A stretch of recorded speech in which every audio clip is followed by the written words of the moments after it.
For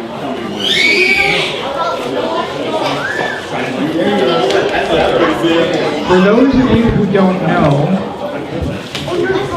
this year happens to be our 25th year here in Boulder.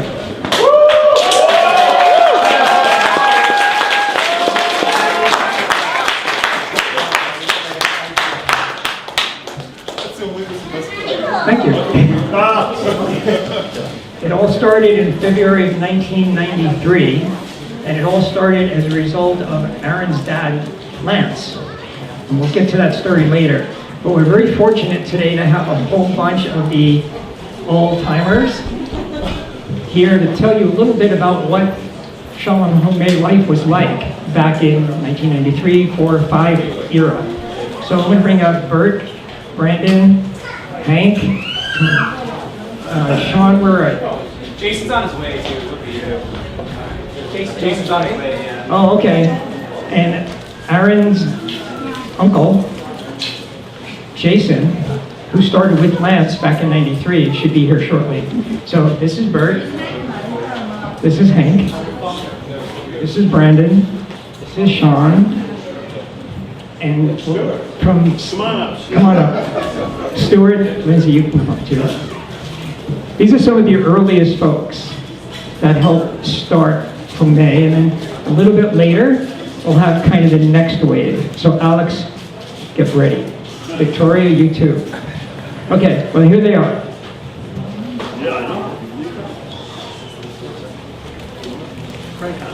This might be the first time since I met them that they're speechless. So I'm Brandon. I was about the third or fourth student here in Colorado. And I just want to first just give a shout out to Hung Mei, Sabu Solo, all of my teachers. The impact that Hung Mei has had on me in my life goes way beyond martial arts and health. It's also philosophy and many other things. So just a big thank you.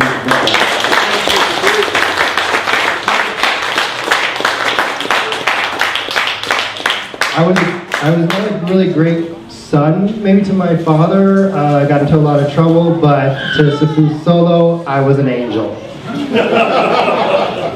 I got lots of stories, but they're about all my siblings. So, can I just I'll tell one story here with Sean first. Okay. This just has to do with us doing the lion dance, and I don't remember the year, and it wasn't my idea, but there was a lion dance going on, I think Federal and Alameda area, and Sean said, we were on the backside. He said, let's just climb on top of the building and, join in the lion dance there. So we did. So we climbed up there and got the lion and was shaking the head on top of it, and it was just kind of an epic move. Yeah, we weren't exactly invited to that portion of the festival. Let me lay the foundation for this whole story. It was a restaurant called the Hong Kong Deli, which was in the Indo-China Center on Federal Boulevard. And this was our second year of performing lion dance at all. The owners had remembered us from the previous year, and this second year, they wanted to present a challenge.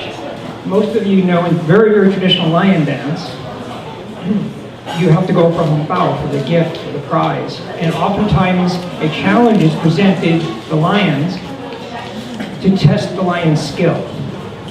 So the Hong Kong Deli set up this challenge where they had a crab, a live crab, in a bowl on a table right next to the front counter, which was all the way inside the restaurant. The bowl was covered. So we sent a lion in to get the crab. Now, I know this is going to sound a little bit gross, but getting Hong Bao from under a crab is a challenge that's common to lion dancing.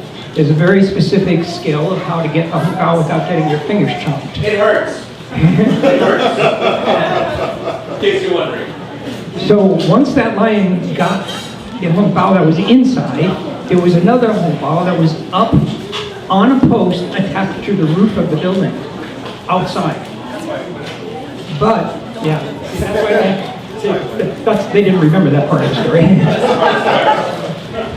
I don't have Alzheimer's yet, but it's coming. So, as a further challenge, from the top of the table where the bowl was with the crab, they had strung crepe paper up to a light fixture on the ceiling, and then from one light fixture to the next, to the next, to the next, out the door and up the pole on the roof. Over the booths. You want to come here and tell the story? Come on.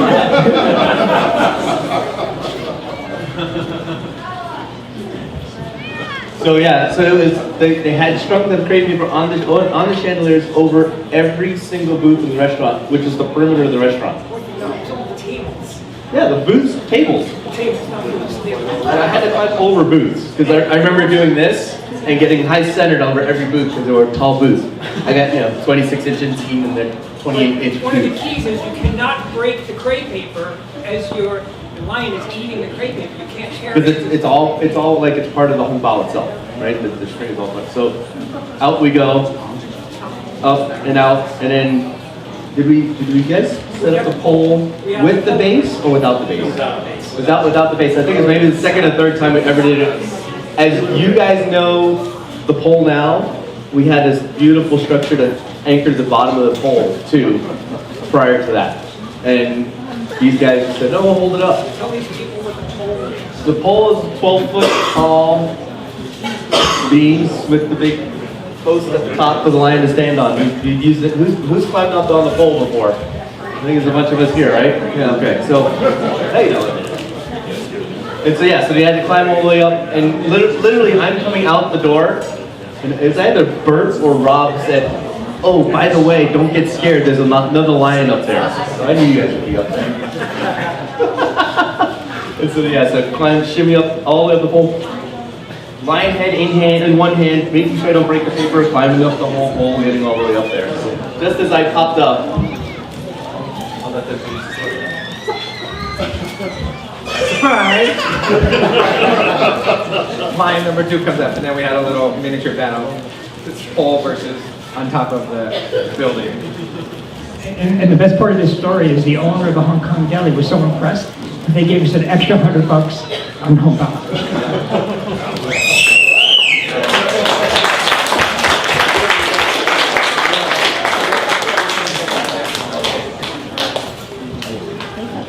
Hi, I'm Hank Newton.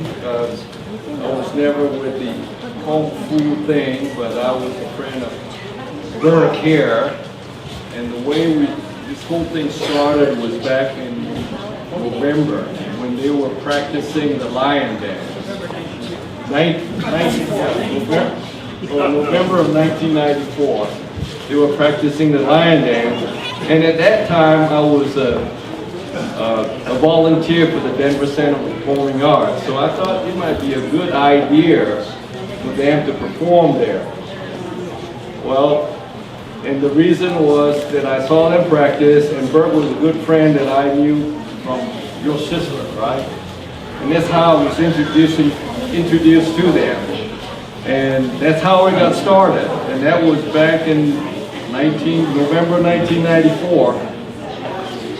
And I didn't know they're gonna last this long till today. It was only a suggestion. But I'm happy that that you still got young kids here and still practicing it. And it's first.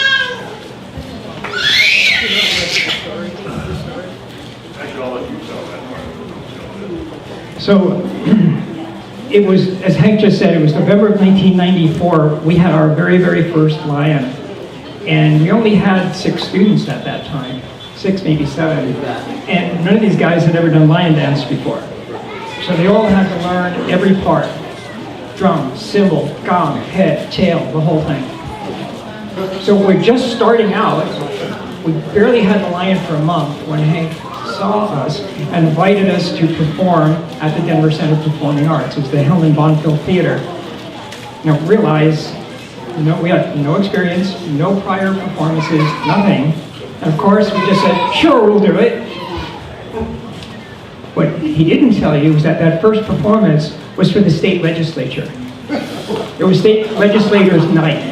So our very first performance was going to be in front of a whole group of politicians, judges, you know, governor, mayor. That was going to be the very, very first gig. Really, we didn't care. We were just going to do it anyway. By some lucky, fortunate situation, one of our students' roommates was a teacher at a preschool. And they asked us to do a performance at the preschool on the Thursday before this performance for the state legislature. So on Thursday, we performed for like 3- and 4-year-olds. And on Saturday, we performed for the state legislature. And I'm not sure which one was more fun. That was good. So one of the things that I was going to mention is, as all of you may know, This is Bert. oh, I'm sorry, yes. So the point was that every time we started to work out, it was quite a sight to see for folks who had never been involved with any of that. And we were sweated up and we had been hitting and we were there for a good almost 2 hours, so it was an involved time. After training, I would sometimes stop in the steam room. And I was sitting there one day and we were at the, of course, East Boulder Center. And I was gonna say, where's the steam room in right, no, not at the moment, right. So as I'm sitting in there, folks are inside and somebody says to the other one, "Have you seen those people?" And she goes, "Where?"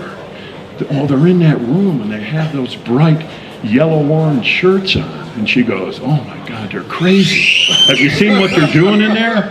And then they were going on about, you know, Shafu, and they're chatting it up, and she says, "I don't know what they're doing, but boy, it really looks violent." Went on and on and on. So they were impressed, but they weren't saying too much. All of a sudden, one of them looks at me and goes, "He's one of them." And I just smiled and I said, "It's fine, it's fine." One of the other things that had gone on for all of you with, of course, Swanta, you know well, I'm sure, we had gone over to Supers to get some, of course, lettuce. And I was there, and the, of course, girl that I was with, her arms are all beat up. So we're there in line, and we're going through, and there's this older lady who said, "You should be ashamed of yourself." And I'm like, "What?" And then, of course, she said, "Oh, no, it's not what you think." And then you heard the famous line, "Denial is not a river in Egypt." And she said, "If I were larger, I'd kick your ass myself, mister. You should, I'm going to file charges. I don't know who you are, but this needs to stop." So that was it. So you got to watch that whenever you do. One other quick story I'll share. You and I were in the Lion, and you recall the fire where I said we're on fire? You remember that? Would you like to share a little? You go. Okay, so the point was, we're there doing all of everything, and all of a sudden, I think we're on fire, Stuart. Because what had happened is they had candles set up, and it set fire to the lion's tail. And I said, "I think we need to take care of this right now, before we burn the whole restaurant down." Interesting time. Who's up next here? Stuart, would you like to share? Hi, I'm Stuart. I'm not sure I have any stories, but I would like to just thank Sherfa Solo, Sherfa Rama, Sherfa Jim, who I guess isn't here. But when I was living in Boulder, it was such a wonderful social event. 2-3 times a week, whatever it was, 4 eventually when we were teaching the kids, which might come up in a minute.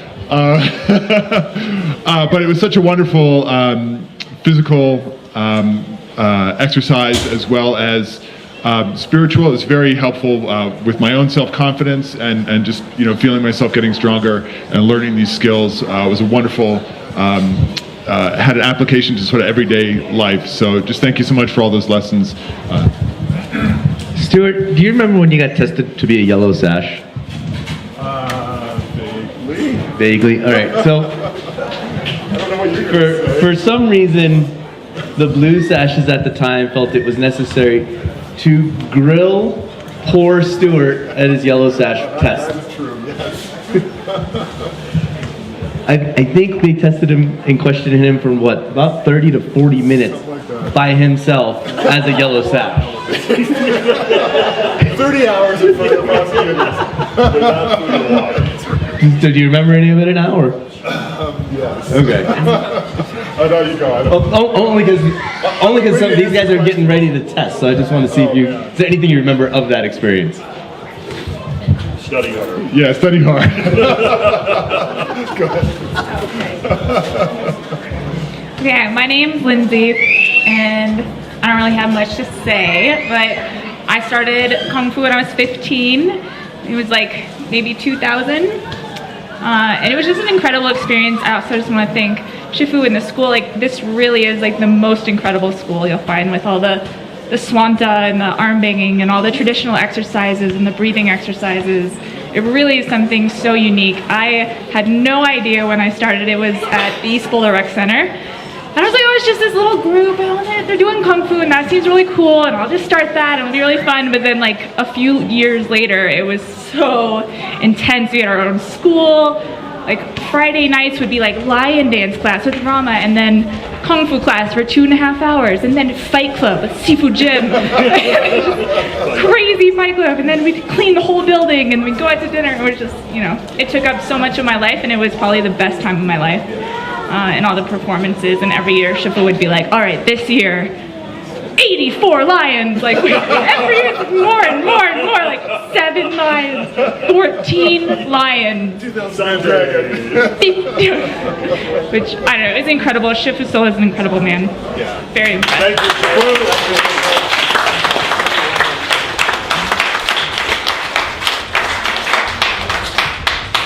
I got a story to share. I've been in Boulder since 1972. And then when Shofu and the Kung Fu classes started, when I met them was in 1994. And I want to tell you, back then in 1994, 72 to 1994, we never had anything like this as lion dance and Chinese New Year. So what happened was that here I see, there was an opportunity for them to do some lion dance, because as a kid growing up in Singapore, they used to have lion dance, and then they would go over there and get their hong bao. So, after the legislative night, so I talked to Shufu and says, hey, we ought to try the Chinese restaurant here in Boulder. And he says, yeah, we like to, have some fundraising. That's a good possibility. So as we were approaching all this Chinese restaurant, I don't know, back then, they were the only Caucasian guys that do Kung Fu. Not a single one of them looked like me. So of course there was a lot of suspicions, on those Chinese restaurants. Says, this is all white guys here. What are they trying to prove? So that's how it got started. And I want to let Shofu here talk about one occasion when he did some performance at this Chinese restaurant place. And I'm always the first one to approach the Chinese restaurant because I was the only Asian face around. To introduce Shofu. So the story that Hank's referring to, many, many years ago, there was a restaurant in Boulder called First Walk. The owner's name was Ronnie. And Hank went into the restaurant and introduced us. Like he said, he was the only Chinese face among the group. And said, we're here with Lion. We'd like to wish you a Happy New Year. Would you like us to come in and perform Lion Dance in celebration of this year's New Year? And of course, Ronnie said, sure, come on in. So we went in and we did this little performance. At the time, we had one skill. One. Just lifting the lion, the tail, lifting the head up on the shoulders. That was the only thing we knew how to do other than dance around. You guys now have developed many, many additional skills, but that was it back then. We had only been doing lion dance for 3 months. So we went in, we're doing it, moving around through the tables, and we're starting to back out. And just as we were backing out, it was Aaron's uncle Jason who noticed that the owner of the restaurant, Ronnie, was standing on a table holding up the hong bao. And all the cooks and all the waiters and waitresses had come out of the kitchen or off the floor and where they're standing around the table like this. Let's see what you got. They wanted to see what we got. Fortunately, we had one skill. The one skill that we needed to get the Hong Bao. So, and I don't remember who was in the Lion back then, sorry guys, but whoever was in the Lion, we went back in because Jason had told us about the Hong Bao. We went up, got the Hong Bao, and there's Ronnie, the owner of the restaurant, tearing. I've been here 14 years, I haven't seen a lion dance since I came to this country, on and on and on and on. Now, on the way out of the restaurant, I'm holding a Hong Bao. You know, you don't open Hong Bao in front of the person that gave you the gift. So we're walking away, and I kind of sneak down, look at the Hong Bao, and one of the other original guys who's not here right now, Rob, was an accountant. And he looks down and he sees money coming out of the red envelope. And he goes, they actually paid us for that?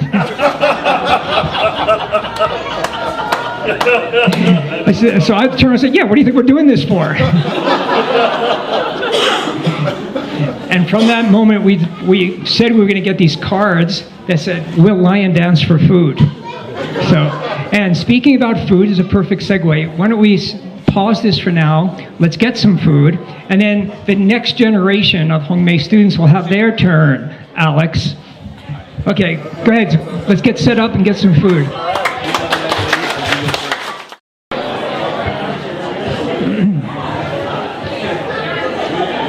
We have round 2 of Shaolin Hongmei Kung Fu history.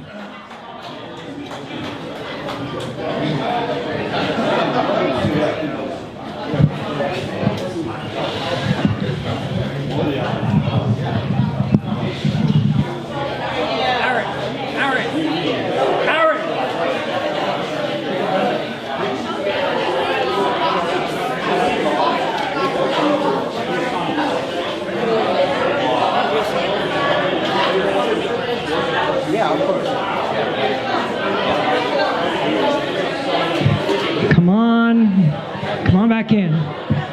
We have some other people to introduce, some more stories to tell.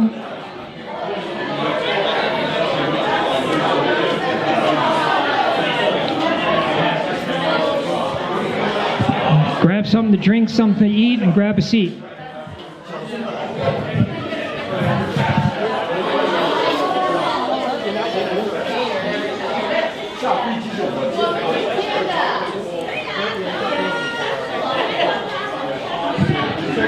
Okay, a little bit more about the origins of Hongmei in Boulder, Colorado. Not all of you have met Aaron, who just returned from parts distant, moved back to Denver. It was actually Aaron's dad, Lance, who you can say got the whole thing started here. I would be at the East Boulder Community Center training, because at that time, back in 1993, I was competing in tournaments, and I'd use the aerobics room at the rec center to prepare. And Lance, Aaron's dad, was the weight room attendant working for the rec center.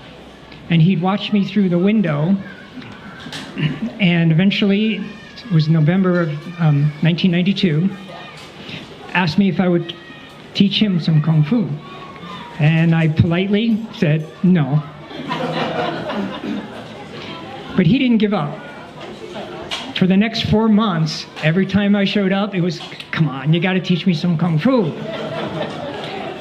But so eventually he wore me down.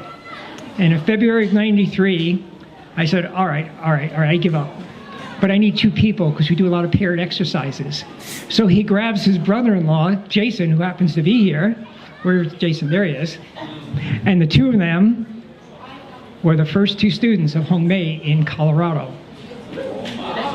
So Jason's going to talk a little bit. And then, Rob, you were number what? Rob? I can't remember. You were like 3 or 4. Is Jeff? Or I think Brandon Jeff. and Brandon Berman. Yeah. Yeah, so it was somewhere around number 3 or 4. And just think about that. This is 25 years later, and during the course of today, we'll have like 4 or 5, however many of you are here, 4 or 5 of the very first 6 or so students we had from 1993. That says something about the relationships we've been able to develop over all these years. So Jason gets the microphone now, and Rob is next. And Sean, you said you had something else you wanted to talk about? I did, yeah. Okay, so Sean will be coming back. And then we're going to move on to Alex. Build me up, Alex. It doesn't hurt that you're afraid of the man who asked you to come to the picnic either, so I'm just saying. Thank you. Thank you. Good to see you too. We hold Shifu in very, very high regard, not just because of the tradition connected to martial arts, but just because of the dedication that he's given to this school. It's just remarkable how relentless he is, and I'm saying that as a compliment. Sometimes it doesn't feel like it. Yeah, you know, sometimes you just want a day off, and he doesn't believe in days off. So, Hasn't changed. no, not a lick. He wanted me to tell a story, and I've got several of them. I do remember one thing really clearly, feeling the honor that he does to the martial arts and to the culture by the way he teaches it, because there are an awful lot of places you can go to learn a martial art where the culture and the spirituality that are connected to that martial art are not reflected, that they're very much ignored. And it was clear to me from the very beginning that he had a reverence for the culture and for the art and the way to teach it that he was going to be steadfast about. And I always recognized that even long before I really started to appreciate how everything flowed together. I knew that he was teaching it differently from people around here. So you're very lucky to be involved in a school where you get such a clean version, I guess, of what you're getting from him. The story, I remember there weren't many of us in the very beginning, so now you guys have multiple Lions and multiple teams, but when we started, and he wanted to go to every place we could go to do the Lion dance, which is fantastic, but when there are just 2 of you, those of you guys who've been in the Lion before know what I'm talking about. You can only sit in Choma for so long before you start to feel it, right? No matter what he says about how if you're in good enough shape, you can sit in Choma all day. He can, probably. We couldn't. But I remember, and I'm sorry to spoil your lunch, but I could not get, we went to the Boulder, and then we went to the Far East Center, and we started doing stores there, doing the line dance at these stores, and people started coming out from the other shops because they hadn't seen line dance around here. And so they would come out and say, hey, come into our place too. And so we started picking up other gigs along the way, right? Besides the ones we had scheduled. And Lance and I would just trade, you know, be the tail in the head, tail in the head, tail in the head. And the next day, my legs were so sore, I could not get off the toilet. Now, and I remember thinking, this is either really good for me or it's going to shorten my life significantly. But I felt it that day, but I'm telling you that, you know, those of you guys who've been in the Lion know what I'm talking about. That's a pretty exhausting thing. The other thing I remember is everybody throwing the firecrackers, which I thought was fantastic until they started popping up into the Lion, right? Those of you guys who've done, yeah. And then it adds, it adds a whole new wrinkle to trying to stay focused on your footwork and everything when people are throwing firecrackers at you. So, but it was a blast. I really feel, I've told him this before, I've been very fortunate to be involved in coaching of some excellent teams, and I feel blessed to have been a part of that. I feel like I lucked out getting into this school and seeing what true excellence in this endeavor is all about, because that's what he brings. So thank you very much for that. Appreciate that.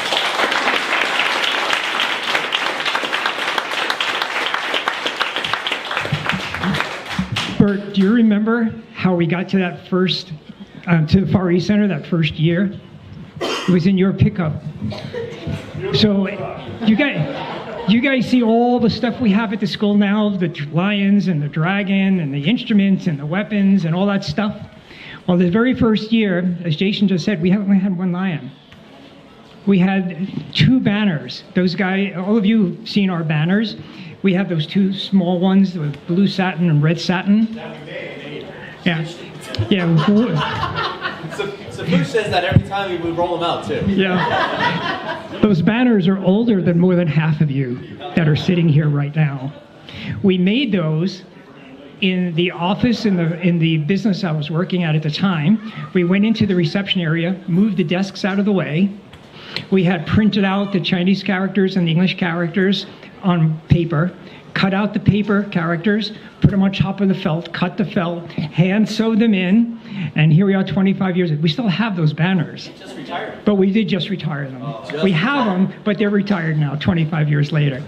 We fit everything that we needed for that performance in the back of Bert's pickup.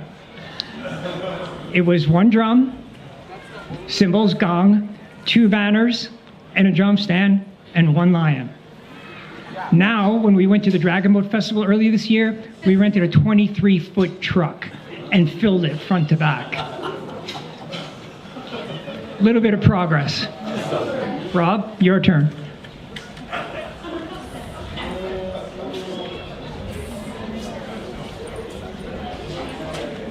All right. I have a lot more memories than I do specific, or at least appropriate stories to tell in front of you guys. So, tell us about that pickup truck you used to have. Yeah. Well, yeah, actually, I used to have to help haul some stuff to the performances as well in my old little pickup, but I bought it real cheap because I just wanted a 4-wheel drive pickup, but it had bullet holes in it. It actually got stolen, and I bought it after it got stolen because the guy didn't want it back because it was all shot up. But it was a 4-wheel drive pickup truck, and it had bullet holes in it, and that was good for me. So I was pretty happy with it. But anyway, I just want to I'll talk a little more. Well, first of all, Jason is the one who kind of got me into all this, who was just talking.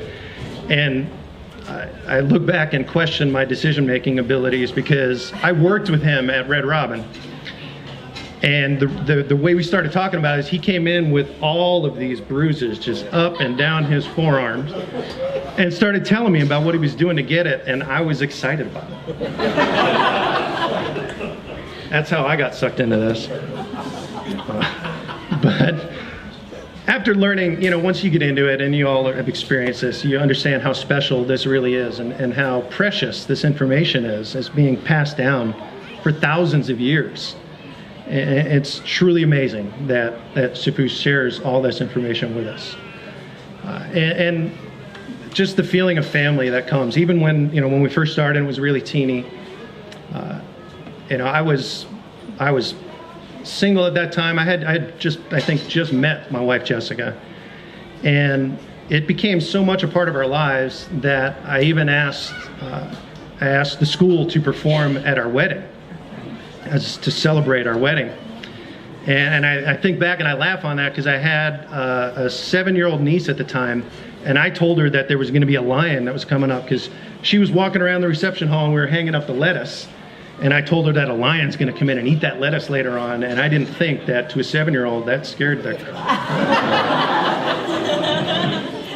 But then, so we did the wedding, and they come out and they do the performance, and it was great. It was super special. I still have a picture of the lion on my mantle at home. I look at it all the time. But these wise guys, after the end of the thing, there's a picture of me, if you've ever looked at some of these old picture books back when you didn't have camera phones. There's a picture of me in Choma from one of the very first promotion, I think. And let's just say I'm straining a little bit, hands out here like this. And they blew up pictures of my face and made masks. And after the live performance, they all turned around, put these masks on, and came down and went like that. So that's my story.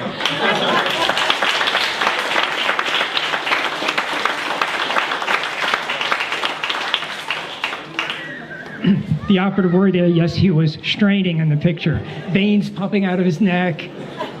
Okay, Sean, you had something else you wanted to say? Yep. The little menagerie story. This is a little loose. All right.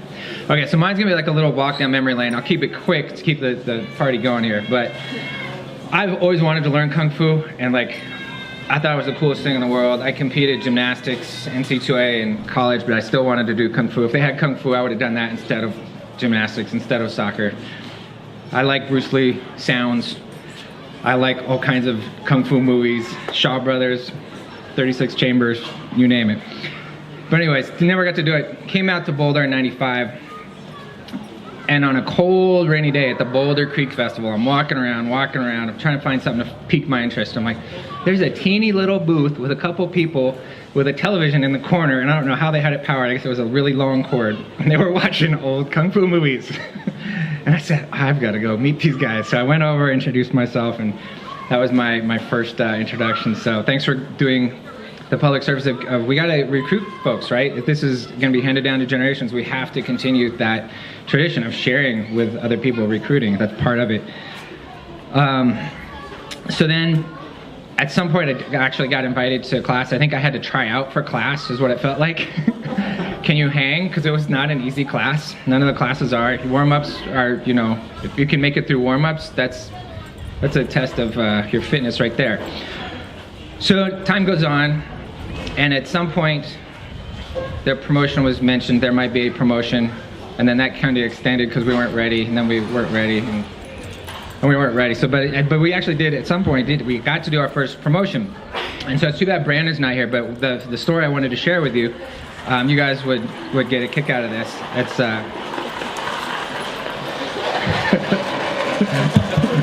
it's my entertainment. We were doing a swangda. And it was very intense. The questioning was intense. The mood was tense. It's very rigorous and traditional and stressful, but all things that make you value it that much more because you've worked so hard to demonstrate you've learned that skill, that you've learned that knowledge, whether it's theory of 5 elements or whatever the questions are you're being asked. And so anyway, so Brandon and I are in there, and I'll let you imagine which swangda that is. And in the middle of the promotion, my finger decides to pop out and go about 45 degrees. So we kind of just stopped and looked at each other, and he's like, and I said, okay. And we finished. So, yes, promotions are intense. Maintain the intensity. Carry that forward.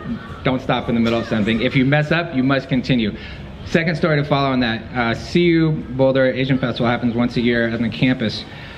And there was a year I was doing Fufu Juan, and I had my nice satins on, I had my sash on, and we all went out and we did our different routines, and we go out and you're trying to put on a good performance for everybody, which I think by and large we've always done every single year. It's a lot of fun, a lot of preparation goes into it.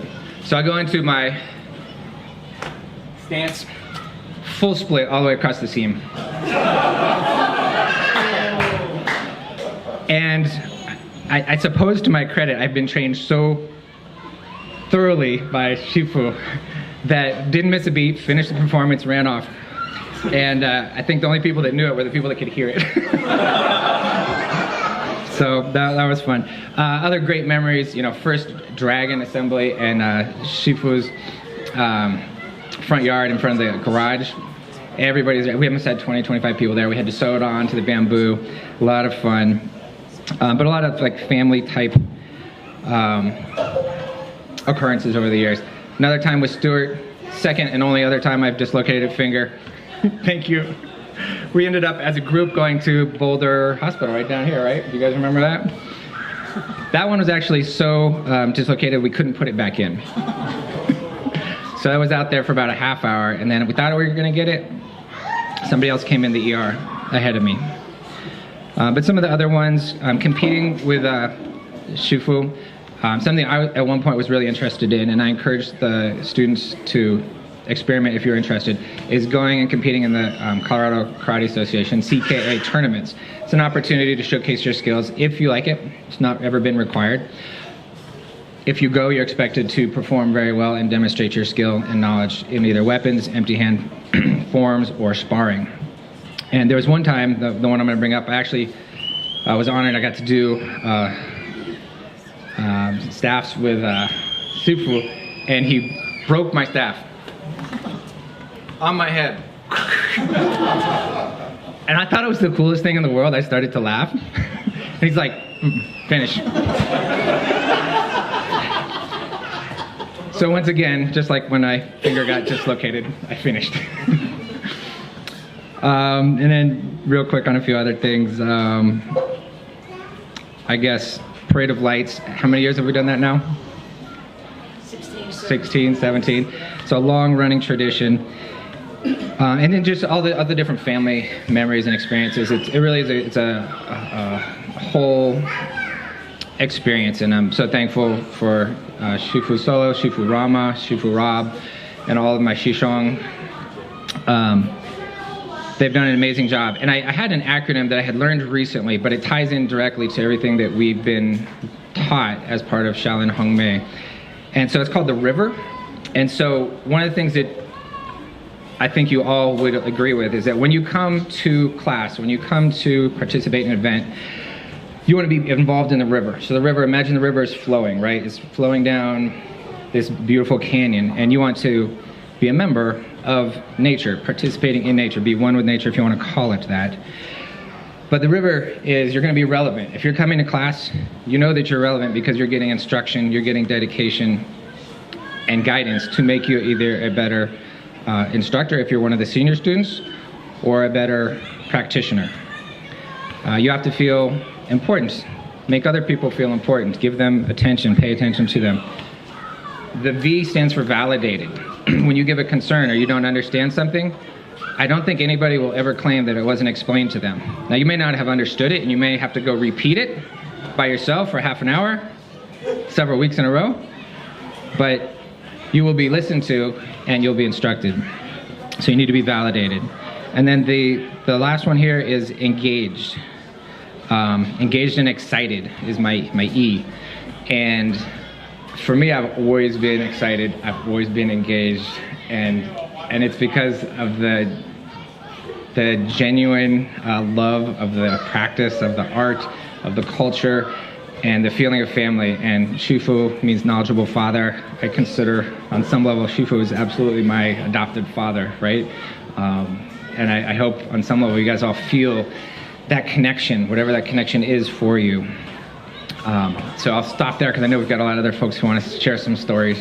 But I thought those would be some interesting ones to share. And keep up the good work. You've got support, and you've got multiple generations behind you and ahead of you.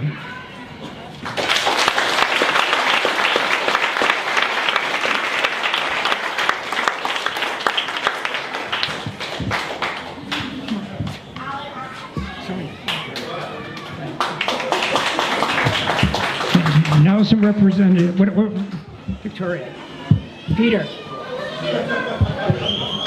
So what I'm referring to is kind of generations. Every organization goes through cycles. And at various times in our history, there were different people who rose to the level, Vince, that includes you, Vince, that rose to the level of being more senior and representing what I'll refer to as the next generation. And here they are. Alex first.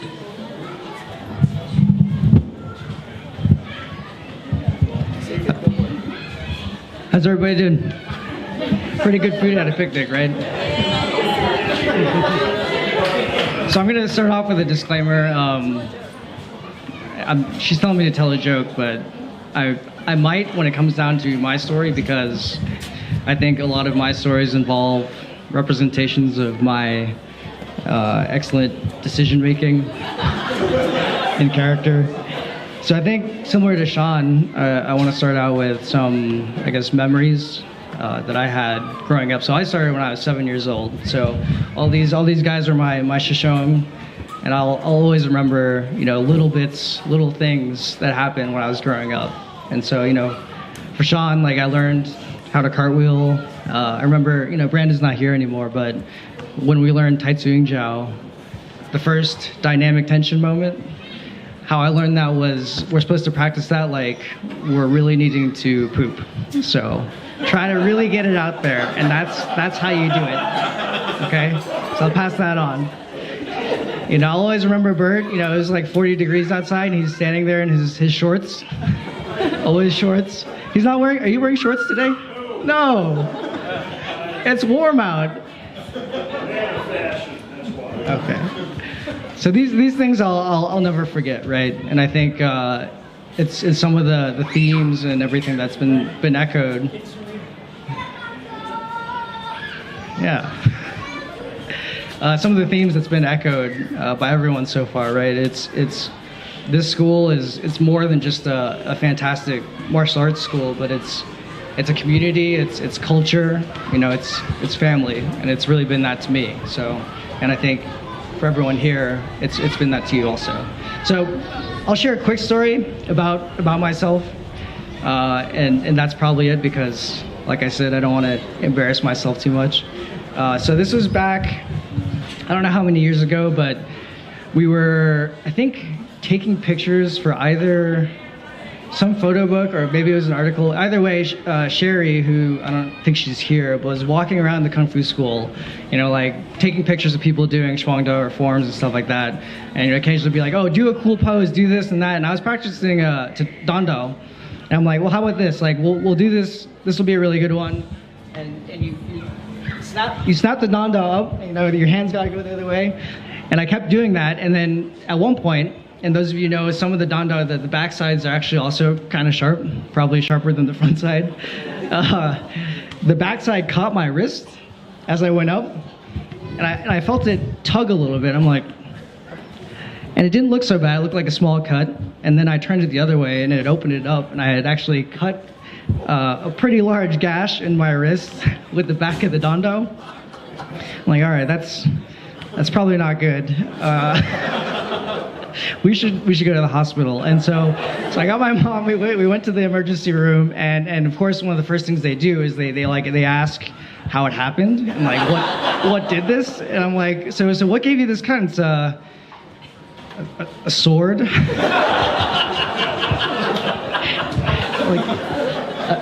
a sword. I think they're partially looking for maybe liability and stuff like that, but you know, to be fair, I was fully liable on that one. So that's one example of some of the well-skilled moments I've had over the years. And so, with that being said, I wanted to note, you know, I think we can all agree without a doubt that none of this would be here or the case without, you know, Shifu, Shifu Ram, all these, and all my Shishong, like everyone's existence and hard work is what makes this possible. But we do also need to know, and you guys need to know, that you're the lifeblood of the school, right? Like the culture, the energy, all of that comes through you and your family too. So remember that and be proud of it, because it means a lot. Who wants to go next?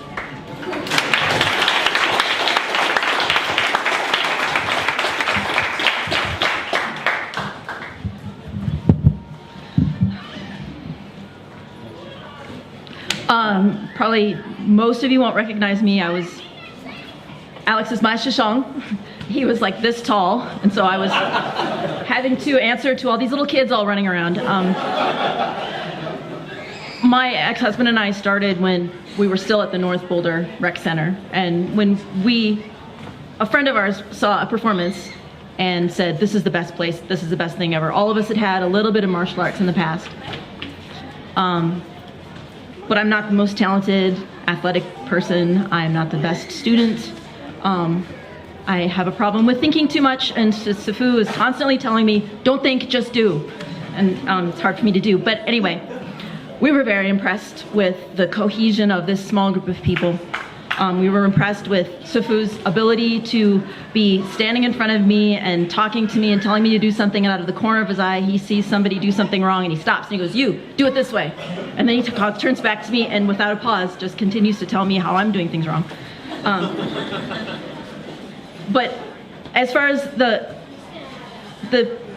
topic of family is that I feel like I'm part of this family, even though I probably haven't seen most of the people here in 15 years. I still get the emails about the performances. While I was an active student, I didn't miss a single performance. I tried really hard to be a good student. But I agree with Alex. It's all about family and how you can be away for a long time and come back and still feel like you're part of it. I still remember the lessons that I learned. And then in light of telling a funny story, I guess I do have one funny story. Not being the best student, not being the strongest person or the most athletic person, I definitely wanted to learn how to do lion. I was taught tail. We did a performance at the Far East Center when we were in the grocery store, and Shifu said, get in there, you gotta practice. So I'm like, okay.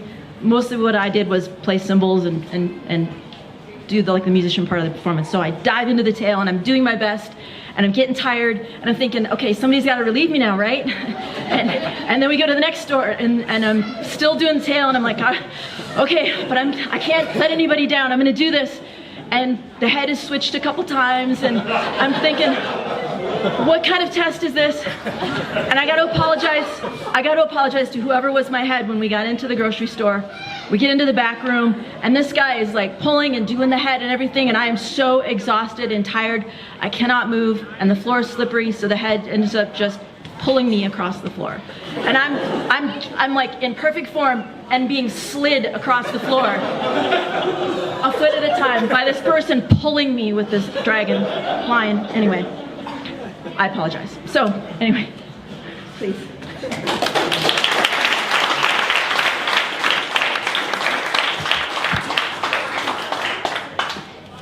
Hey guys, I'm Victoria, and some of you might know me as Vicky before I went by Victoria.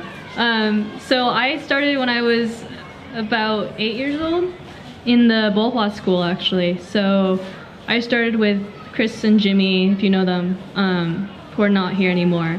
And then I transitioned to the new school because my parents were like, oh, Victoria's doing so well, she likes this a lot.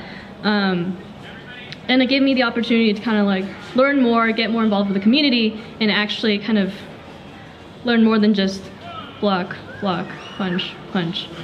Which is fine for a little bit, but when you're 8 and you're like really eager to learn stuff, you want to like soak up as much as you can, and that's what I did for a while. I don't really have a story aside from, I guess I have like a small memory. One of my favorite things during class, or actually this was before class, was the 10 minutes when we came early and we had the time to stretch, get ready, practice, whatever. And Shifu didn't like us idling around. He didn't like us doing anything but practicing or stretching or whatnot. So me being the smart 8-year-old that I was like, all right, I'll do some stretches. I'll do the one where you sit on the ground with your leg in a triangle and just lean a little bit. And he's like, no, you can't do that. You actually have to hold it for 10 seconds. And so after a while, I got tired of doing that. So I made up my own stretch. And I called it the starfish stretch. And it's where you lay on the ground and you go like this for 10 seconds or more. That was my favorite before class activity. And I got away with it for like 10 seconds. And that's that. So echoing what the others have said, Kung Fu has kind of been my second family, and if you haven't been around for a while, I've been coming back kind of intermittently between school because I really enjoy what I learned here, I really enjoy the exercise, and I really enjoy the community. And so keep it up. It's fun knowing you guys.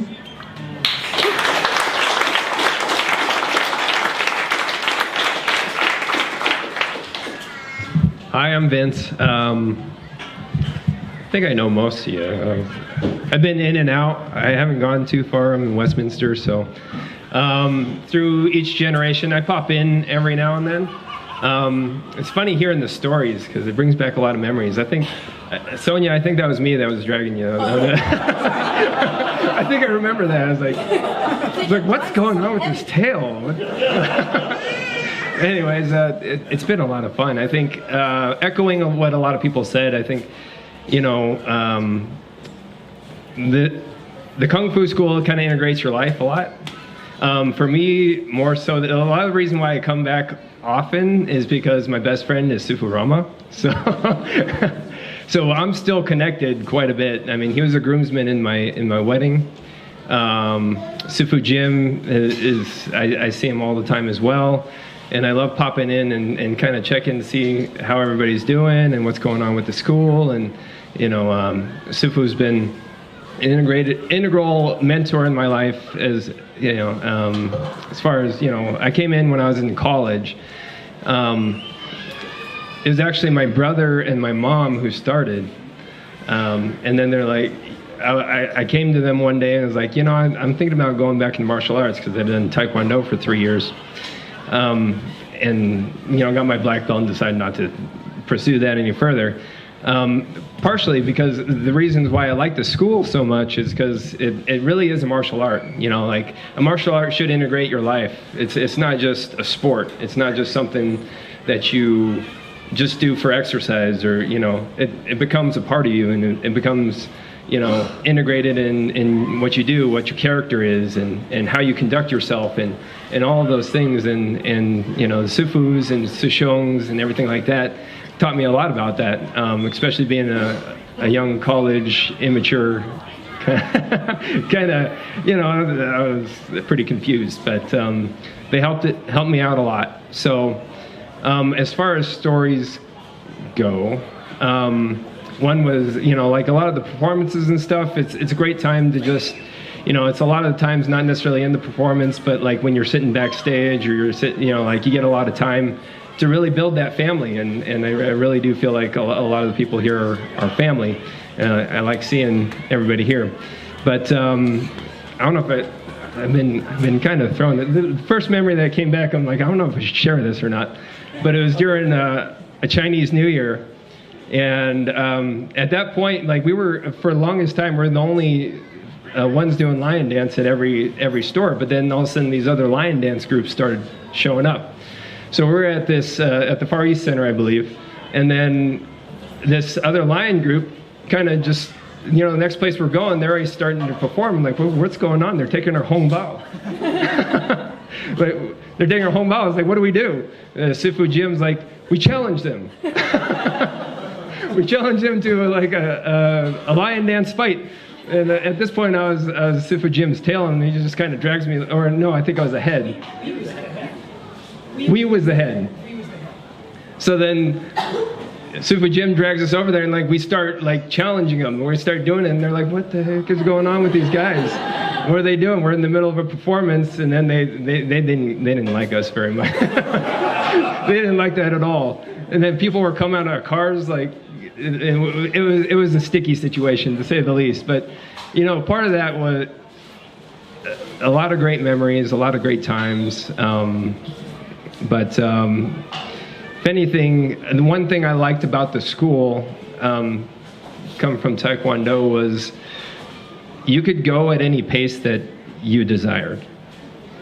You know, I don't know if any of you have been in the situation, you know, all of us come in certain situations where you feel like you're being held down sometimes. Like you can't progress the way that you want to progress because somebody's trying to keep you at a certain level. Like, and you can't progress unless it's their timing or, you know, their decision. But I felt with the Sifus, you know, like if I wanted to work harder, if I wanted to practice harder, then I could progress as quickly as I wanted.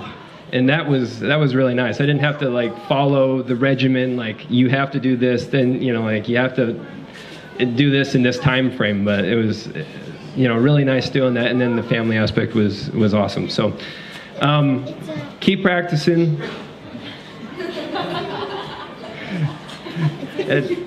Talk about family. So I guess one more thing, one story. I'm partially married. My wife is here, and my kids. And part of it was one of the first interactions I had with my wife was we were in this group, and like they asked us what's the best feature about you, and the only thing I could think of was like, I have really nice forearms, I guess. And partially it was because of my kung fu training, right? You know, doing arm banging and all that. Like, I got really nice forearms, so like, and she liked that, so I was so I'm married, so for you single guys. There you go.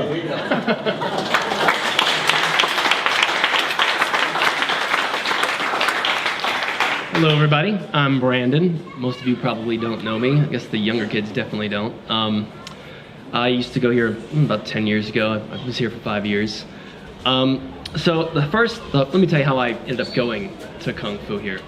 I remember getting into a scuffle with some guy at a skate park. And I was like even thinking, like, I got out of it, obviously, and everything went well. But I was talking to one of my friends, and I was like, I don't really know how to fight. And I kind of am a smart ass, so I have a mouth.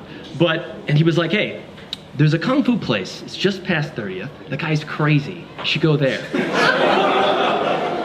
And so I go there. I remember like showing up. Everyone was throwing their banners around. Matt was there, I remember that. And I walk in and like, this is all foreign to me. I've never seen any of this. And Sifu is kicking legs and slapping stomachs and popping kids on the top of the head. I'm like, this is great. Like, this is not strip mall karate, you know? Like, he's really tough and he doesn't like children apparently, but.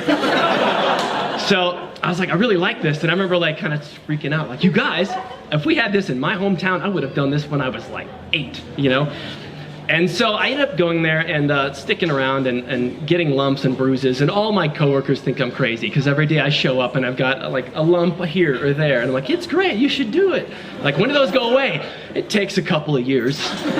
And so, you know, after dedicating all this time here, I can tell you that this is definitely a one-of-a-kind place. The amount of the dignity, the respect, the dedication to practice, being as good as your word, saying you're going to do something and doing it, no matter what. I mean, so many times we're like, we're going to go do a lion dance. It's like, it's snowing, and there's ice all over the ground, and people are crashing all around us, and we're going to drive like 4 hours, and then do another one, and another one. And after a while, you know, it's just nothing to you, and you're like, what do you, it's not, like, why are you breaking a sweat, you know? This is what we do all the time. But yeah, the camaraderie you get from going through all those things together, toughing it all out. You know, you go through phases where you kind of plateau and don't get anywhere, and you get down on yourself, and you keep going, and you just, you know, you don't even think about it until you're standing there and you're watching a new kid come in, and he goes in a chomon and falls over, and you're like, it's been a long path. So yeah, I mean, I live in Texas now, and I can't find anything like this, not even close. Not even close. And I miss this place so much. And I tell them, like, anybody at Sifus want to come down to Texas, man, you got a student, you know? But yeah, I mean, I really love this place. And I remember my first dragon boat. This is really great. We were in the dragon, and we just did an eye dotting ceremony. And Sifu is like standing there, and so we're all getting ready, and we're all just kind of standing there with the dragon. And he turns around, and Sifu is, how do I put it, intense. And he goes, go! He wants to get up. The whole crowd behind us doesn't know he's talking to us, and they all start going. Honey, don't look him in the eye. He's angry. Just go. Just go. And so, I mean, I was like, is he talking to us? Like, all right. So we get up, we start marching. And I don't know, I think it's just funny to see how, you know, how all these things come up. All these things like just fall apart. Like, we gotta make do, we gotta keep going. You can't just stop what you're doing if something breaks, somebody falls, or whatever, you know.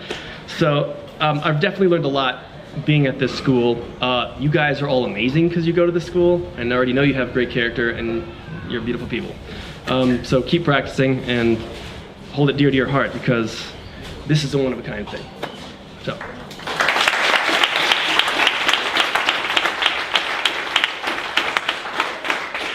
All right, hi everyone. I'm Aaron, Lathrop Melting.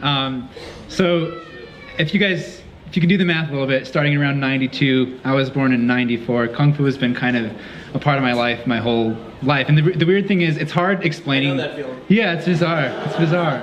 It's funny. It's funny realizing that it's a not normal thing. I remember like talking to my friends in elementary school. I was like, you don't have a sword in your house? Like, how many spears do you have? How many staffs do you have? None.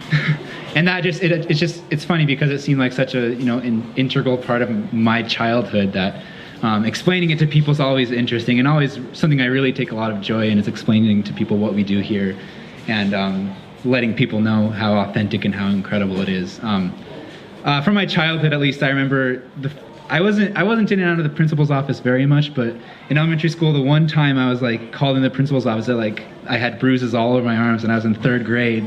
And so that, you know, obviously they're putting 2 and 2 together. They come and it's like, hey, you know what? You can talk to us. If there's something happening at home, you can tell us.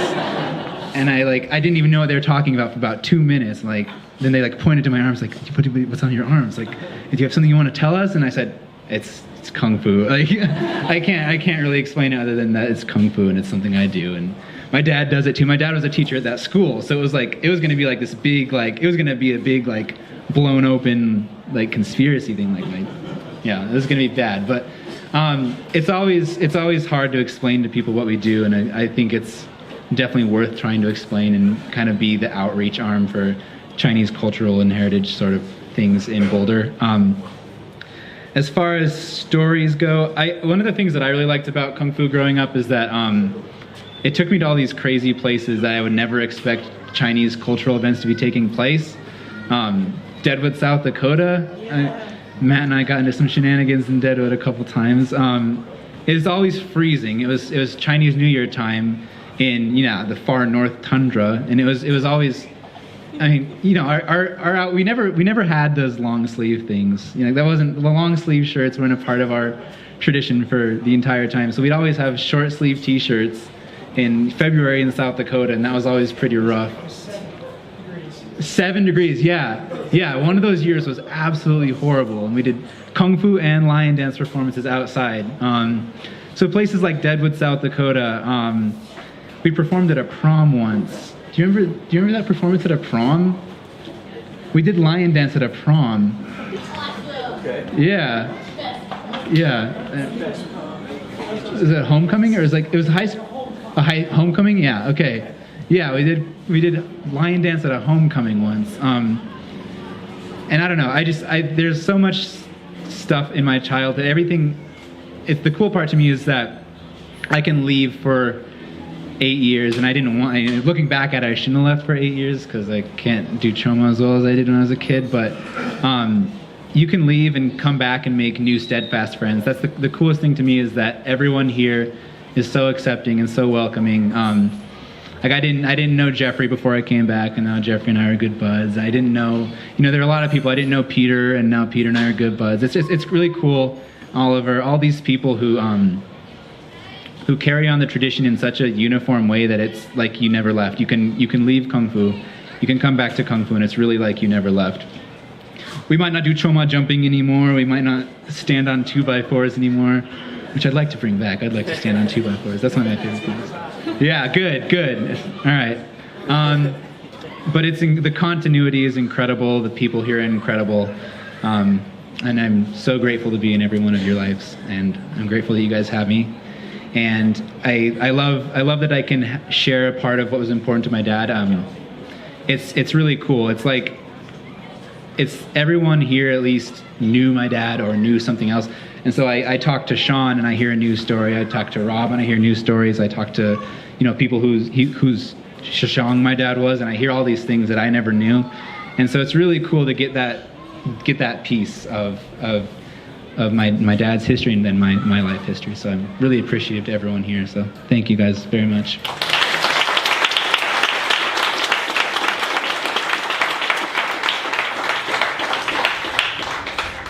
I'm Clara. My mom is Heather. She's not able to be here today, but Heather, my mom practiced with Bert and Lindsay and the whole kind of first group of people that came up here.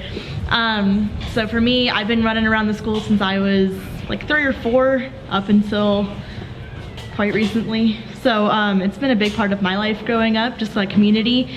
I remember a couple stories. There was one time where we had there's 5 or 6 of us kids that were in the class, and we were 6 or 7 years old. It was the youngest group I think we had starting, and we one day had a reporter I think come for the newspaper, and they were like, you guys need to go to the front of the classroom up in front of the shrine. And we were all these little 7-year-olds, and we were just that's kind of intimidating because it's where all the Shishangs were sitting. And we all went up there and sat and did meditation, and I remember sitting there and I was like, this is frightening. I do not like being this close to everyone in charge. I do not like that there's the camera. It was terrifying because I felt like everything was being watched. Another thing I remember, a big thing, my mom made cookies, a lot of cookies. For anyone who has not had them, I am very sorry, they're great. It was such a cool thing my mom did for every dragon boat, birthdays. It was a fun thing to remember growing up. The other one was the South Dakota trip with you and Alex and Joel and all that. I remember sitting in the back of our big bus, our charter bus that we got, and we had like this little DVD player, and we were watching other lion dance videos and like commenting on the things they were doing and their costumes. And being a very small child, I thought it was like the coolest thing being on this big charter bus, and I was like, this is awesome, I'm going to South Dakota. And then I was watching them do all these like poses on the wall in front of the Mount Rushmore with the lion, and I thought that was super cool. And growing up, and I thank you guys, because you kind of helped watch me and raise me for the years I was in Kung Fu, and I was not an easy child, so kudos to you. But it's such a family come back, and I see all the old folks that I grew up knowing, and a whole bunch of new people that still know my mom and my family, so that's super awesome, and it's great to be back.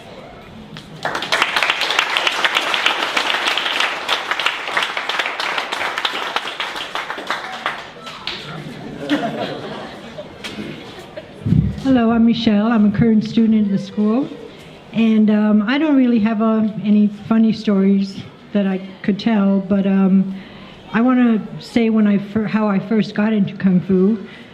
For a lot of you who know me, I'm very into Kung Fu movies.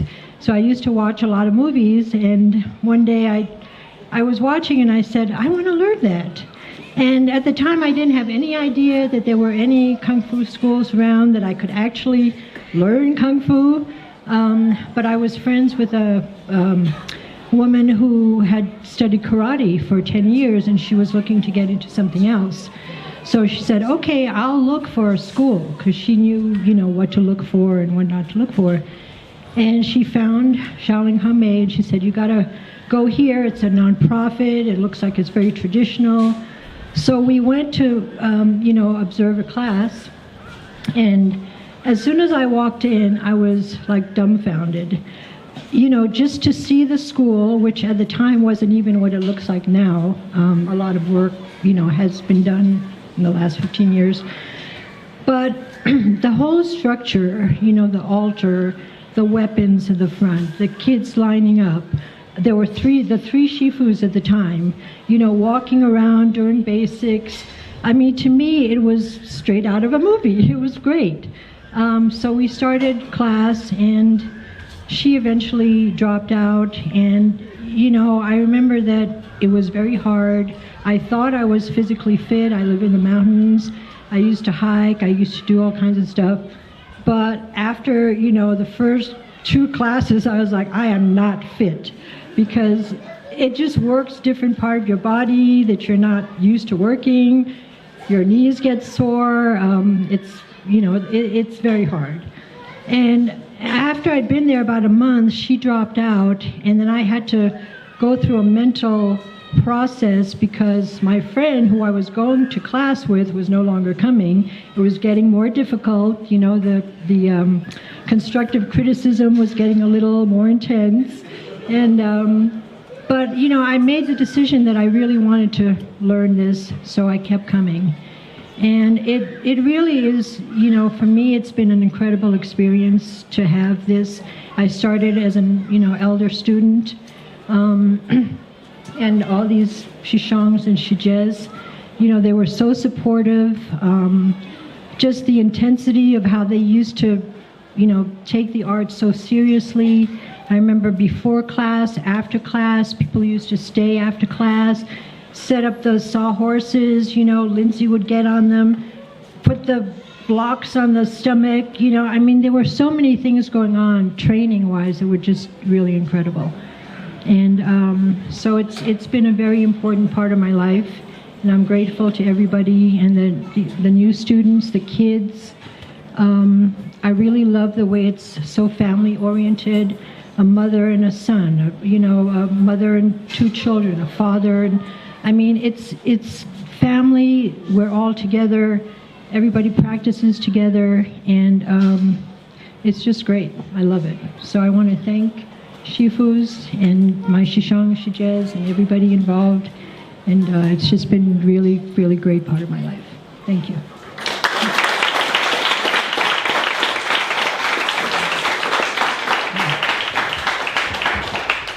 Would any of you of the more recent generation like to come up and speak?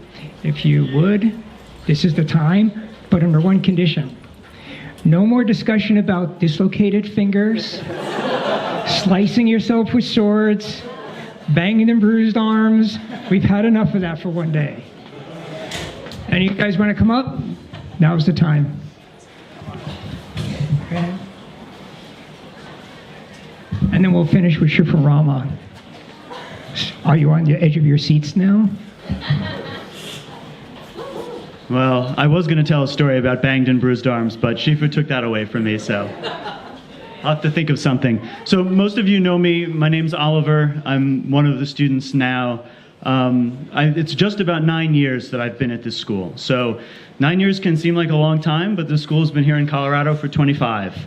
So it's just a piece of this sort of long tapestry of the school. And I guess what I wanted to talk about a little bit was just that feeling of the progression and the longevity and the continuation of the school. That when I'm there, it's easy sometimes. You go to a place 3 times a week, you train, you start to take for granted what it looks like. You start to take for granted where it came from, if you even think about where it came from. And sometimes I try to be mindful as I'm doing my practice of everything and everyone that came before to make this school exist the way it does. And we bow to the shrine before our class, and we think about the ancestors, the grandmasters, the former teachers who aren't here anymore. Sometimes I think about, well, these people who practiced this in Indonesia, in China before that, what would they think about us now doing this here in Colorado, in America? Would they think that that was good? Would they think that that was strange? But I try, when I think about that, to strive to live up to something that they could recognize and they could understand as martial arts and as excellence. And a year or two ago, Shifu showed us a bunch of pictures from when the school was built. So that school has always been there since I've been there. So to us newer students, it can just seem like, yeah, hey, this beautiful, fantastic temple to martial arts just was always here. But Shifu showed us these pictures of when it was created. I remember a picture of Bert with the mask on, sort of 10 feet off the ground on a ladder, painting something. And an enormous amount of work went into creating that space, into creating the walls, the shrine, the upstairs with all the equipment, the floor. Everything that's there was built by people out of love and out of dedication and out of thought for how they wanted the school to continue and how they wanted the school to grow. So another thing I think about sometimes, try to be mindful, is all of my Shishong and Shijie, as well as the Shifus, of course, who built this school, who over these years have created it, grown it from when it was 1 lion in the pickup truck to now when we sometimes do 7 or 8 lions and have this big truck and the dragon and all the structures and all the things that we do. That this didn't just happen, that people built it out of love and respect and desire that it would continue. So having everyone here today is meaningful to me to see the generations of students all together, the ones from the 90s, the ones from the aughts, the ones from now. This is my daughter, Annabelle. Hi, Annabelle. and future generations of Kung Fu practitioners. So I guess my thought to leave you all with is just how privileged I feel to be a part of this, how privileged I am that all of you who came before worked so hard to build what exists now, how the Shifus have shown us with their dedication, not just to their own martial practice, but to creating the school, continuing the school, perpetuating all of our martial practices. What an inspiration it's been and what a privilege it is to be part of. So thanks.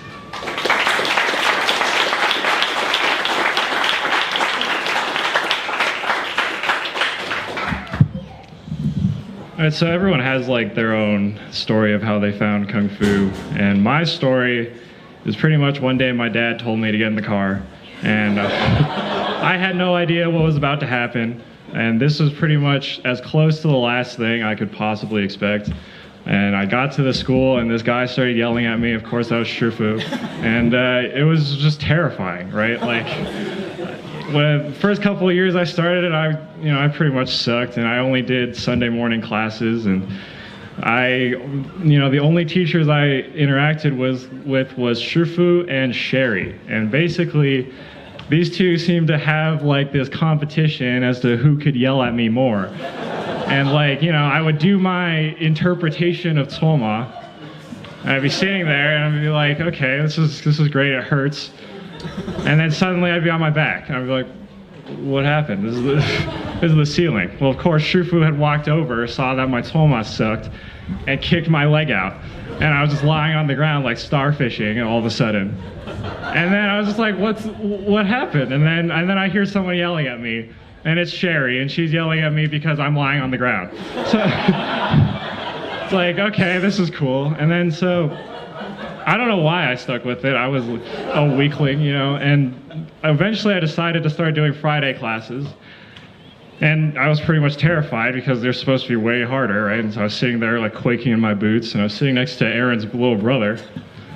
And then Sean Hearn walks up, and he's like all cheerful and walks up to Aaron's little brother, like whips out a little temporary tattoo and starts tattooing him next to me. Like, where has this guy been all these years? Like, this thing's way better. And so, it's like I stuck with it for some reason. And then so my next story is like my first dragon boat. And this was like maybe a couple more years in now, and I was doing some lion, and I was a lion head, and I was very much like the C or D team lion person. And my job that year was, if you see someone who looks tired, take the lion from them and shake it for a little bit until they take it back. And I was really nervous, and I waited an eternity to take the lion. And I was like, I don't want to go in yet. And so I finally decided to take the lion, and I found myself right in the front stage. And I literally waited to the last possible second to start parading. And I was just like, I hadn't paid attention enough to Shifu's briefing. I had no idea where I was. And I was like, okay, I guess I'm doing the performance now. And me and my tail, we like had been doing it for maybe like, a year. And the person's lion that we took happened to be Jenda's, who was, the only blue sash at the time, and he was in the A-team lion. And so suddenly we had to do the front and center stage. And then we realized that we were facing 90 degrees to the right while everyone else sat down, and they started doing the lion. And we were in the middle of the stage, so I guess everyone decided we were smart enough to figure it out. We were not. And we just started doing the lion dance facing that way. And like, I don't know what happened. And then like someone ran onto the stage and turned us back this way. And I was like, oh, okay, this is the audience. Okay, this makes sense. And so we finished the lion, I put it down, and Shifu Rama walks over and just tears me a new one. So, it's... yeah, nothing's changed, exactly. It's just like... something goes wrong and I get yelled at for it. So yeah, it's been a lot of fun. It's been a lot of difficult times, I guess. But everything you look back long enough, and it's a ton of fun. So I'm glad all of you guys are here and share it with us.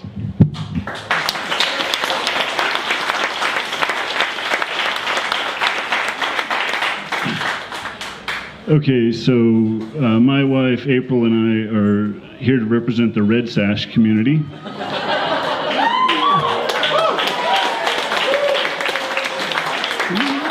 We're still... There you go. We're still brand new.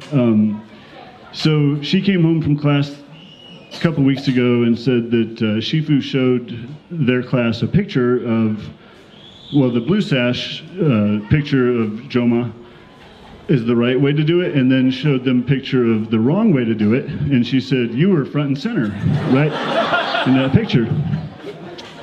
So I felt like, at first I felt really bad about that, and the more I thought about it, the more I thought, man, I have got to do better. And then the other thought I had, which I want to share with you guys right now, is that even me in a picture... Thank you, that's much better. I guess I could have tried my crappy Joma. Even me in a picture wearing a Hongmei uniform doing crappy Joma, I feel honored to be connected to the school. So, that's all.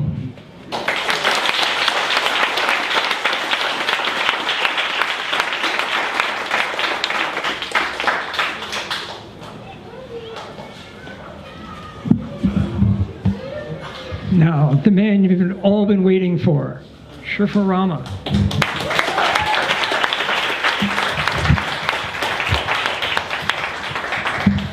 I hate mic stands, by the way.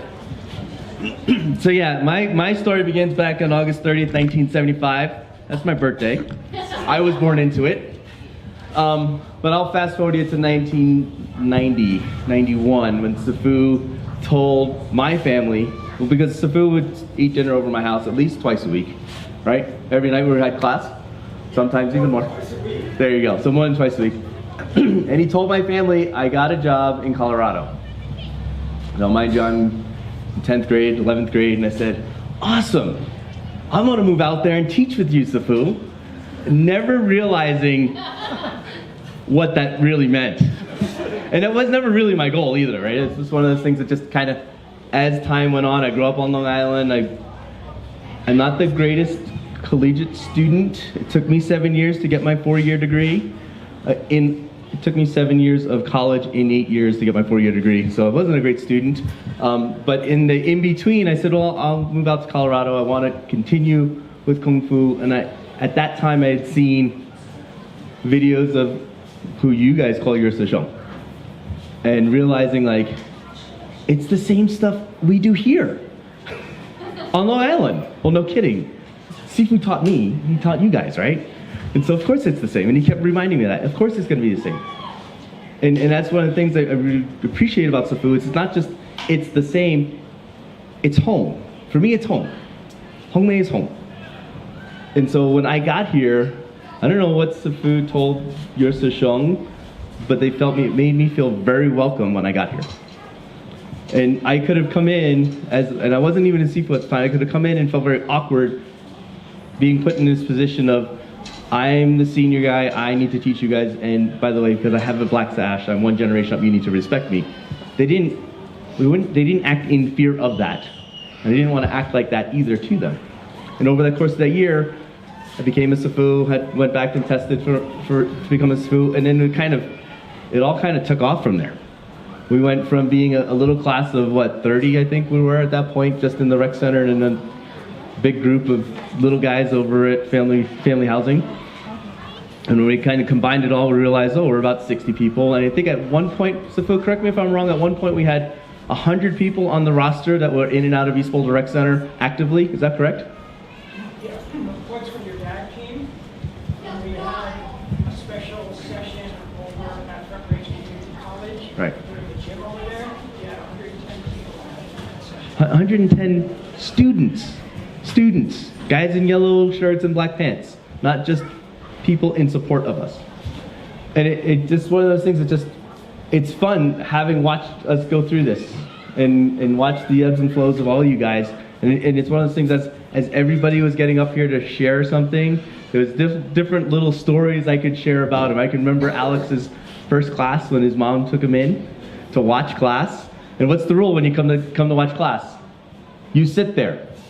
Well, his mom said, no, you did a sit-ups. And he goes, no, Mom, he said we have to sit here. You did a push-up. No, Mom, he said we have to sit here. And she kept trying to get you. Do you remember that? Kept trying to get her to do stuff. I don't know if you realize, Sonia at one point had every single lion we owned in her living room in her little 800 square foot apartment at one point. You know, and we talk about all these little things about the fact that we're a community, we're family. You know, just all the different things. I remember teaching Stuart how to drum because we had decided we're going to do something fun at the Far East Center and literally we started the performance down in front of Chuang's, and then Stuart was going to lead another line with a full set of instruments downstairs to intercept with us, which was kind of fun. There's still those little fun memory stories that I've got of all you guys. But I never realized that was going to happen in 1990, right before 1991, right? You said you came out here in 92, so 1992, when I said, "So I want to go out there and teach with you." And so here we are. We're celebrating 25 years of being here in Colorado, and it's one of those things. It's for me, it's family, and I know that I'm proud of what we've done and what we've been able to accomplish over the 5 or 6 decades we've been in the United States, and specifically here, the 25 years we've been here. It's just been absolutely incredible to see, watching things like dragging Brandon and Emily to San Francisco for 3 days to go learn from a line dance teacher, and then look what that's done, right? We've learned certain techniques, we've taught them to everybody else. And just all those little things that every one of you do and play a role in what we do has just been incredible. Any other stories you want me to share, or anything you want? Because, East Boulder, how many of us started East Boulder? Right? There's a bunch of us, right? That was a great room, all the way up until the fact we started sweating, and then it was a big ice skating rink. And these guys sweat a lot. You guys don't sweat nearly as much as they do. Like, you see Matt's shirt, imagine 25 people like that, and the floor is all wet. It was a hot room, but it was fun. I remember Sunday mornings, we had both rooms, right? The aerobics room and the dance room. Yeah, the aerobics room and the dance room. We had both rooms, concurrent classes, because we had so many people on Sunday mornings. Right? Yeah, that's true.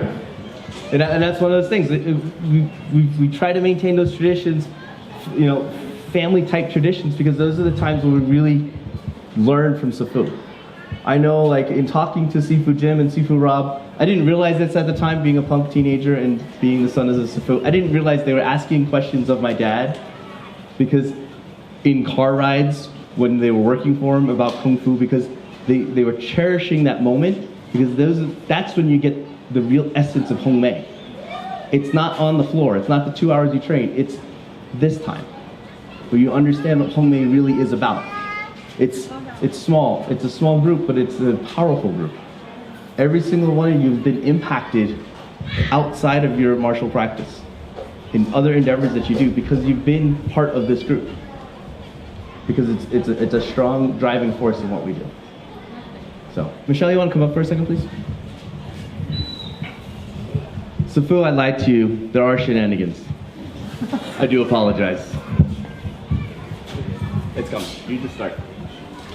So we would like to present a gift to Shifu for his 25 years of dedication, patience, just being there for everyone, building the school to what it is today, and just giving us the opportunity to learn Kung Fu and to learn traditional Kung Fu that is so beautiful and so helpful to all of us.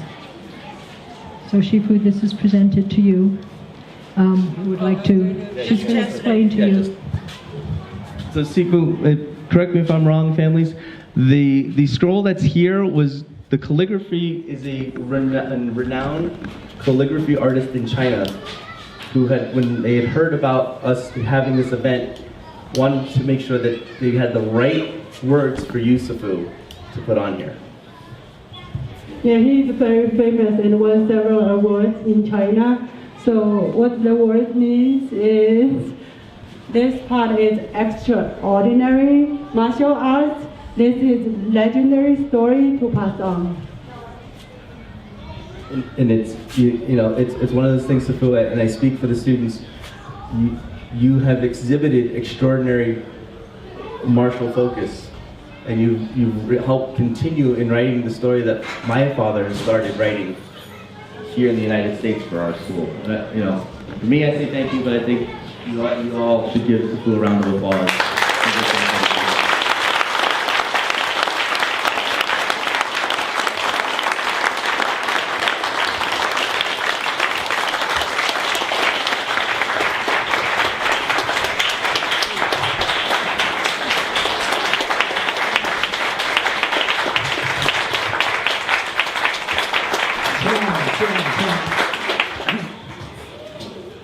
Well, obviously, I'd like to say thank you and express my sincere gratitude for something as beautiful.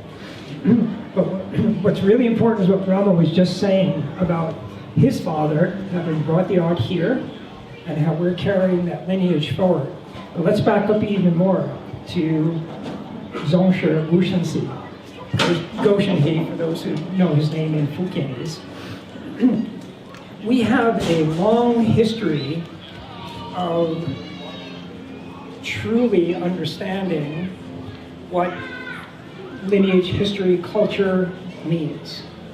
Most of you heard the story about, and I'll use his Fukienese name, Goshenhe, and how he was known as the protector of the Chinese.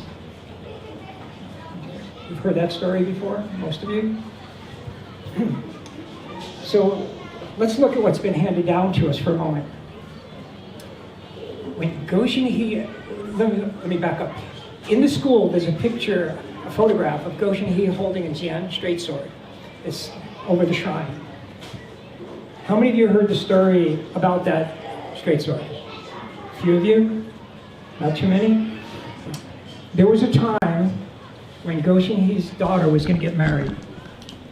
He didn't have much money. He only sold medicine and taught Kung Fu. That's all he did. He didn't get paid much for it.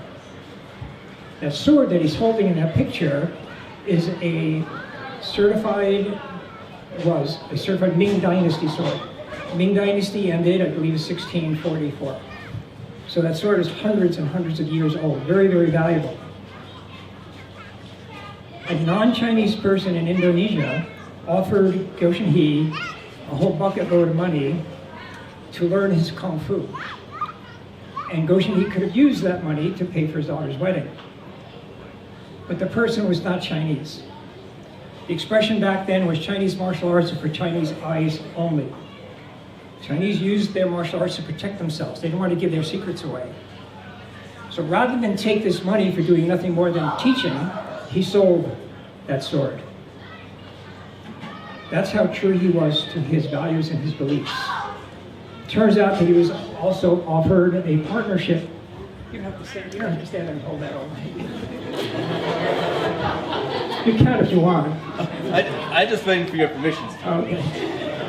It also turned out that he was offered a partnership in a business by a non-Chinese person, and he was offered an absentee partnership where he didn't have to show up, he didn't have to do anything except teach the other partner his Kung Fu.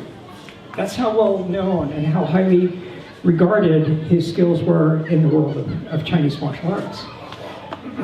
Once again, because the person was non-Chinese, Goshenhe turned him down, would not do it. That kind of adherence to his values was passed on to Shifu Rama's dad, Tai Shifu. And when Tai Shifu was first asked to teach Kung Fu in the United States, he would not do it because the people asking him were not Chinese. But he did want to practice, he wanted to teach, so he decided to fly back all the way to his hometown to ask his teacher's permission to teach a non-Chinese person before he would do it. At first, Goshenhe said, nope, no way. Wouldn't allow him. Tai Shifu's family and Goshenhe's family were very close. Once again, that relationship thing that we carry forward. And after having as much as a month's worth of discussion and convincing Goshenhe that the world outside Indonesia was different, finally Goshenhe said, okay, but you have to stay here to review everything. Make sure you have it nailed down before you go back and teach. So he stayed there, reviewed everything, practiced a lot. It was actually with Goshenhe's son. And then he came back and started to teach all of us. You can see how this, call it stubborn, for lack of a better word, stubborn adhesion to tradition and heritage, lineage, values, has been handed down from one generation to the next within our system. We're challenged with the responsibility of maintaining that same set of values and passing it on to all of you. And we hope that you, in turn, will pass that on to the next generation real soon. So thank you all for coming. All of you that have your Gumtree shirts, please change into them. We're going to get Artemis set up and we're going to take a group photograph. If you don't have your shirt, that's fine. Be in the photograph anyway, and all of you parents and all you supporters back there, jump in, family members. We want to make it a big mess photograph. I hope Artem brought his wide angle lens.